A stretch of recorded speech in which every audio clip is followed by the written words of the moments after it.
আপন মা বাপ ঘরে আছে, 16 বছরের এরকম সুস্থ সবল জওয়ান ছেলেটা, 18 বছরের ছেলেটা, 20 বছরের ছেলেটা, 14 বছরের মেয়েটা আপন ঘরে মা বাপ থাকাকালীন একটা বছর খোদার 365 দিন কোনদিন ফজরের নামাজ পড়ে নাই, এমন জানোয়ার ঘরে রাইখা আপনি কেমনে ঘুমান?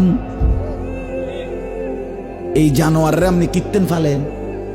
হ্যাঁ, এই হারামিরে কীর্তেন ফালেন, এই অসভ্যরে, এই জঙ্গলিরে কীর্তেন ভাত খাবান, এই পশুকে খানা খাওয়ান কেন? হ্যাঁ, আপন বাপ বাইচা থাকতে, মা বাইচা থাকতে আপন ঘরে ভাত মাছ খাইয়া আল্লাহর দেওয়া এই আসমান জমিনের সমস্ত নিয়ামত উপভোগ করে এই জানোয়ার এক ওয়াক্ত নামাজ পড়ে না, সারা রাত মোবাইলে উলঙ্গ ছবি দেখে, নর্তকীর নাচ দেখে, 2 আঙ্গুলে বাবার কষ্ট অর্জিত সম্পদের টাকা মোবাইলে ঢুকাইয়া 2 আঙ্গুলে টিপ্পা অনবরত শেষ করে ফেলতেছে। স্ত্রী বেপর্দা বাজারে ঘুরছে, মেয়েটা বেহায়া বেপর্দার মতো ভিন ছেলের সাথে কথা বলতেছে। আমনে বাপ বইয়া বইয়া সংসার করেন, আমনে সোফা বানান, আমনে খাট বানান, আমনে ইট গাঁথেন, আমনে টাইলস লাগান, কাদের জন্য করছেন এগুলো? কাদের জন্য? এই অসভ্যদের জন্য, এই জানোয়ারদের জন্য। এটার নাম জিন্দেগি, এটার নাম সংসার, এটার নাম মুসলমানের ঘর। আল্লাহ আমাদেরকে বুঝার তৌফিক দান করেন। আমি শক্ত বললাম, শক্ত বললাম, এটা হতেই পারে না। মুসলমান বাপ বেঁচে থাকতে সন্তান এতদিন বেনামাজি হইতে পারে না।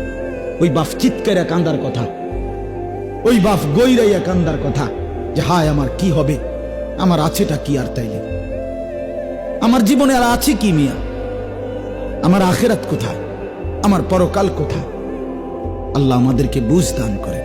বন্ধু আমার, অতএব আল্লাহর প্রতি ঈমান, আখিরাতের প্রতি ঈমান, রাসূলুল্লাহ সাল্লাল্লাহু আলাইহি ওয়াসাল্লামের প্রতি ঈমান, এটা আমার জীবনের পুঁজি, এটা আমার জীবনের কি পুঁজি। 2 নাম্বার তাকওয়া, মনে আছেনি? 2 নাম্বার কি? সহজ কথা, লম্বা ব্যাখ্যা ছাড়া। তাকওয়া মানে কি? অর্থ হলো ঈমানের পরে আমার করণীয় হলো আল্লাহ এবং রাসূলের সব হুকুম পালন করা, আল্লাহ এবং রাসূলের সব নিষেধ বর্জন করা। সব হুকুম পালন করিলে, সব নিষেধ বর্জন করিলে এটারই বলে তাকওয়া, এরই বলে মুত্তাকি। তারকুল মুনকারাত ফি'লুল খায়রাত। তাফসীরে লিখছে তাকওয়া মানে কি? সমস্ত নিষেধ ছেড়ে দেওয়া। তাকওয়া মানে কি? সমস্ত আদেশ করতে থাকা। ওযু, গোসল, নামাজ, রোজা, হজ, যাকাত, জিকির, তেলাওয়াত, তাসবিহ, দান, সাদাকা, হ্যাঁ, এগুলো করা। সুদ, ঘুষ, মদ, জুয়া, চুরি, ডাকাতি, জিনা, ব্যভিচার, অবৈধ উপার্জন, হারাম রোজগার, ছিনতাই, রাহাজানি, ডাকাতি, অন্যায়ভাবে সম্পদ লুণ্ঠন, নাচ গান, হ্যাঁ, নৃত্য, নারীর অশ্লীলতা, এই সমস্ত বেহায়াপনা, এর থেকে বেঁচে থাকা। এটার নাম কি? এটা আমার জিন্দেগির পুঁজি, এটা আমাকে করতেই হবে। যদি আখেরাত বিশ্বাস করে, যদি কবর বিশ্বাস করেন, আর যদি মনে করেন হইতো না, তো ঠিক আছে, আপনি ঠেঙ্গালগিরি আনেন, হ্যাঁ, না আমার অসুবিধা, আমি টাঙ্গাইয়া থাকেন। যদি বলেন কি নাই আখেরাত, আরে আমি নিজ চোখে দেখছি, আমার 2 চোখে দেখছি ভাই, এমন ভদ্রলোক, প্রাইভেট ব্যাংকের ভাইস চেয়ারম্যান, কোটি কোটি টাকার মালিক, এই ভদ্রলোক মুসলমানের বাচ্চা, সে সরাসরি বলতেছে জানাজার নামাজ পড়ছে, জানাজার নামাজের মধ্যে একজন ইমাম সাহেব, ওনার নিজ এলাকার, উনি বলছে শুধু কবরের আযাবের কথা। ওই যে জানাজার আগে মানুষের 2 মিনিট 1 মিনিট কথা বলে না, এই সময় বলছে ইমাম সাহেব। এই বেটা সেই কোটি কোটি টাকার ভদ্রলোক মুসলমানের বাচ্চা, তারা ডাইকা ইমাম সাহেবরে বলতেছে সরাসরি মানুষের সামনে যে হুজুররা কবরের আযাবের মিথ্যা ভয় দেখিয়ে লোকদেরকে আর কতদিন বোকা বানিয়ে রাখবে। এই বাংলাদেশে, এই বাংলাদেশে তারে আমি নিজ চোখে দেখছি।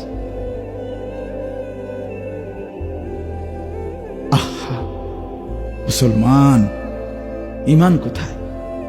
সে বলতেছে কবরের আযাবের মিথ্যা ভয় দেখাচ্ছি আমরা, ভাতের অভাবে আমরা আপনাদের কাছে মিথ্যা কথা বলছি না,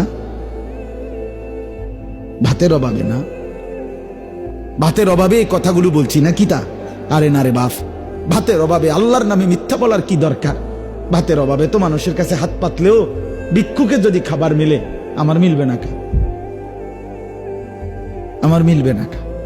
আল্লাহর নামে মিথ্যা বলার কি দরকার?